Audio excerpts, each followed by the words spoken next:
Ito yung lumalabas dati pag nakasoksok yung yun, nawala na. So yan, umaandar ang makina. So buckle up, soksok natin. So wala na, hindi na umilaw. Tanggal.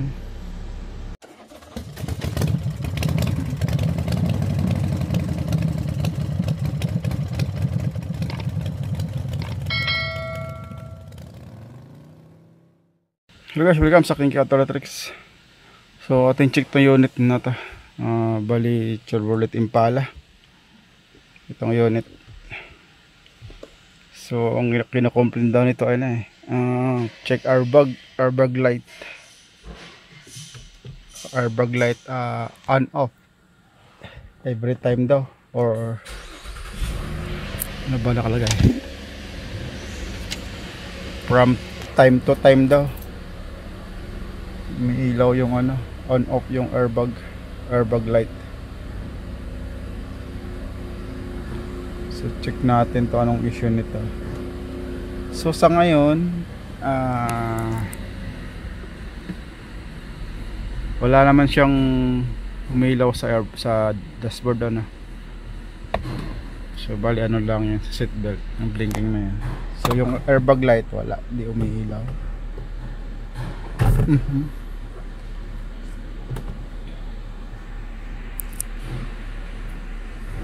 Check natin kung anong naglulas connection dito, kung saan parte ng airbag. Kasi time to time daw, 2018 Chevrolet Impala. Smart detection natin. At tingnan tayo na matapos yan. So okay, tapos na. Check natin itong isa sa may IR SDM, Implementable Restraint Sensing and Diagnostic Module. BSR 072 driver seat belt, switch circuit, short to battery. So driver seat belt, circuit, short to battery. So ito check natin sa driver side na to, seat belt nya. So history naman siya, ibig sabihin tama ngayon sa sa job order na on and off.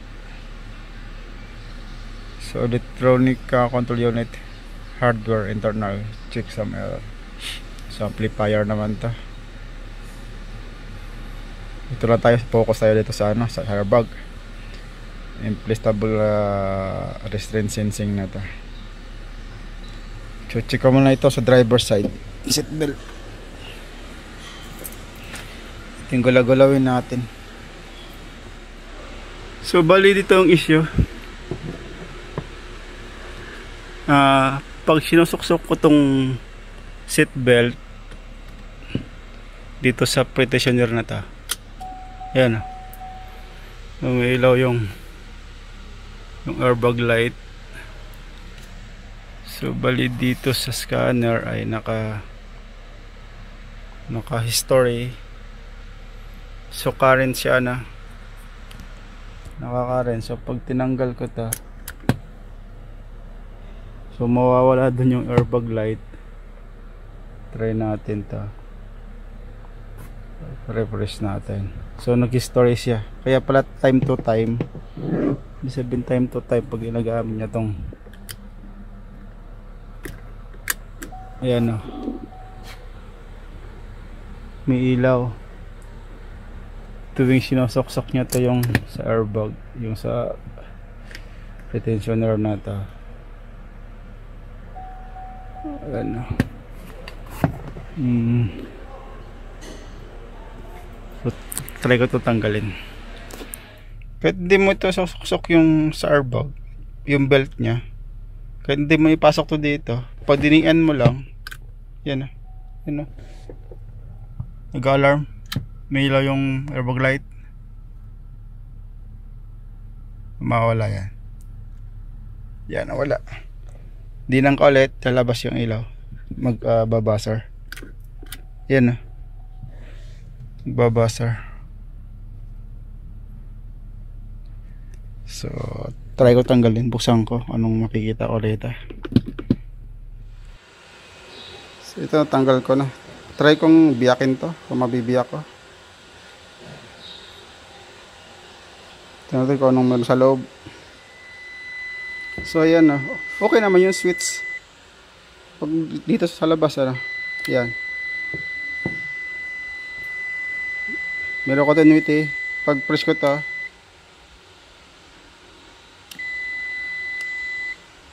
so okay naman yung switch, pero pag nakakabit to, nag-i-error siya. So bali ako, nag-check ako doon sa may passenger side.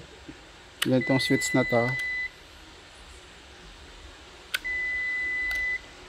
Pareho lang naman ang pareho lang naman ang function niya. Pag nakalubog, naka-disconnect. Pag nakaangat, naka-connect or mayroong contact. So ganoon din sa passenger side, meron din. So bali ito sa passenger side, nabusan ko na pala. Tapos may driver side, so switch lang naman doon sa loob. Itong sa passenger side, check natin kung pareho ang function nila.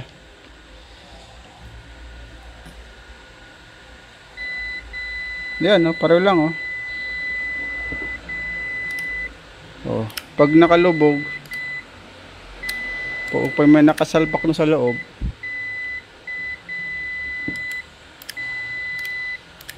yan, pareho lang.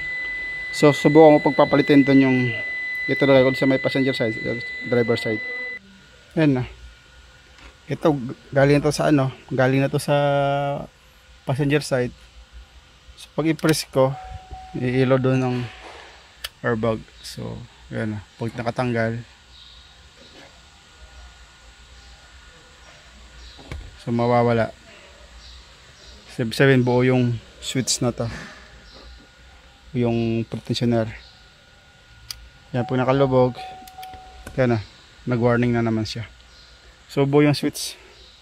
So baybayin ko muna ang linya nito, baka sa linya may problema. So bali ito dito yung SDM. Dito yung module ng airbag sa may driver side. Dito yung nakabukas. So ayan, ito yung module nya.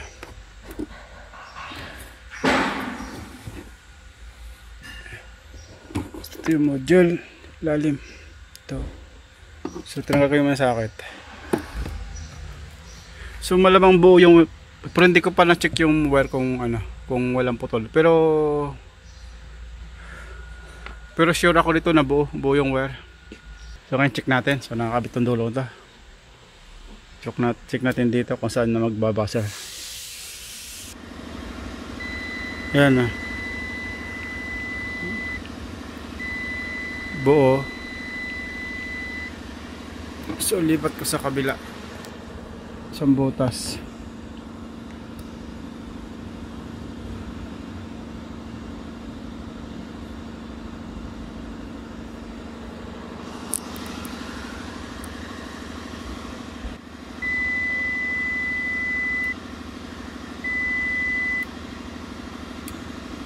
So ito yung isa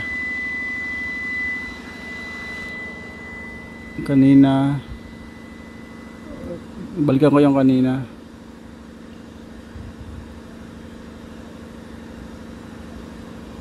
Yan.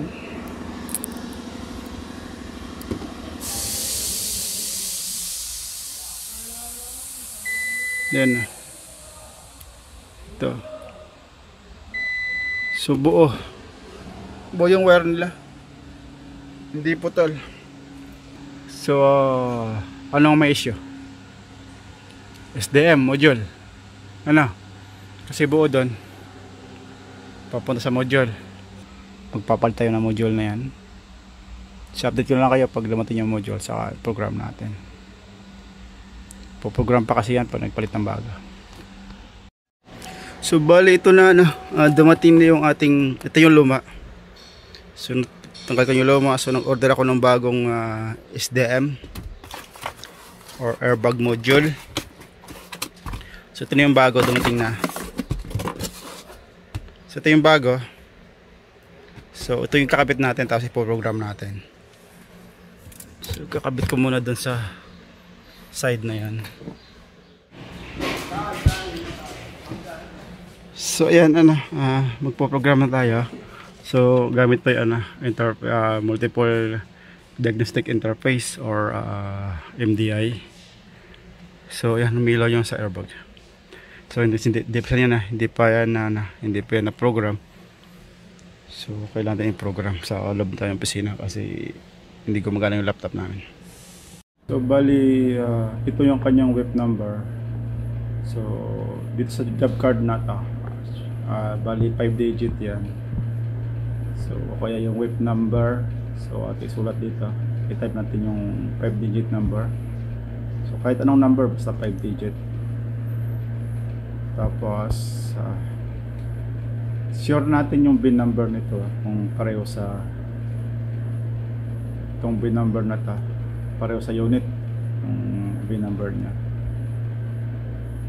ng naka-register data. Tapos ito replace and program. So bali click next natin dito sa baba. So antayin niyan. So ayan, hanapin natin dito yung sa airbag module. So bali ano yan, follow the instruction na lang tayo. So ayan, implementable restraint sensing and electric module. So K36. So yan ang po-program natin. So click next. So antayin natin yan. So ayan, operating system calibration. So next na lang tayo rito. Next.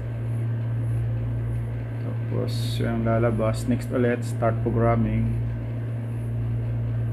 So ayan. So dito mapapunin ng kulay blue, tapos ito sa baba. So ano tayo dito, follow the instruction na lang tayo kung anong ipapagawa sa atin. Sundan lang natin. So ayan. So ito mapupuno din ng kulay blue yan. So itong minute na yan, kung ilang minutes bago sumapuno. Matapos no sila, depende sa bilis ng internet connection kasi online programming tayo. So waiting na lang natin sa baba mapuno ng kulay blue.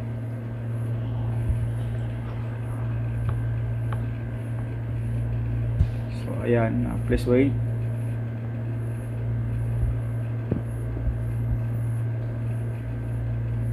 So successfully completed. Press finish. So finish, click. So bali tingnan natin kung ilang minutes bago siya matapos.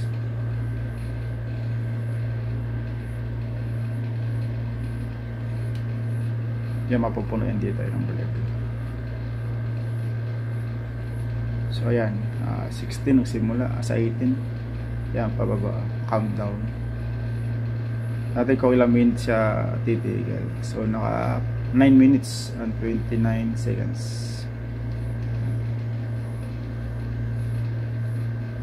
Siya matapos. So ayan, mabilis lang.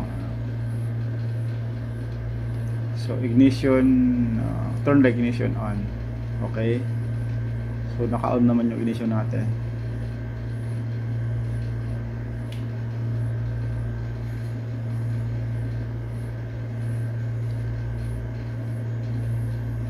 So procedure is not required. Okay, cycle the ignition switch, turn on to off, then so on natin, ay off natin. So i-on ulit natin.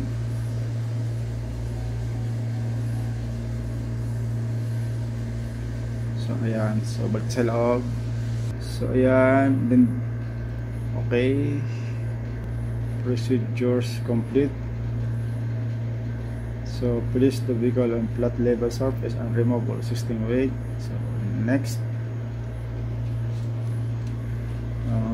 ignition is on, press next.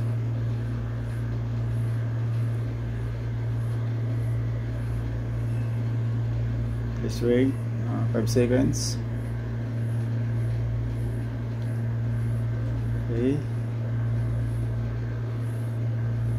so another 5 seconds.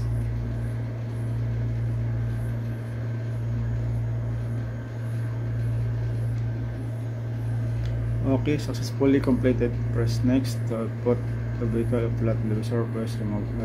Okay lahat. So finish. So ito pass lahat Inevitable resting sensing and diagnostic module. Pass na yan lahat. Okay, clear DTC.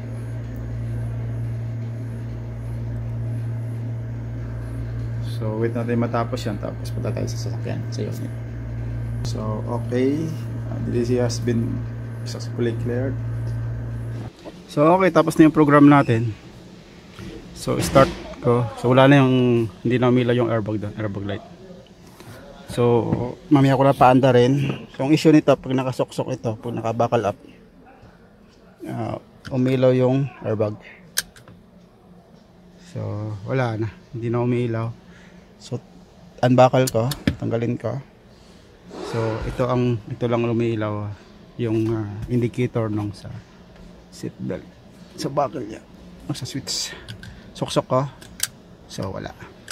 So tanggal. So engine start. Yan ang lumalabas dati.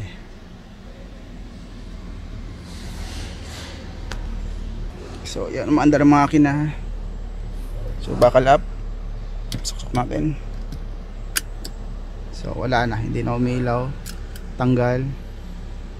O yun lang ang indicator nung sa seatbelt sign. Okay, nakalagay. So okay na, hindi na umilaw. So okay na ta.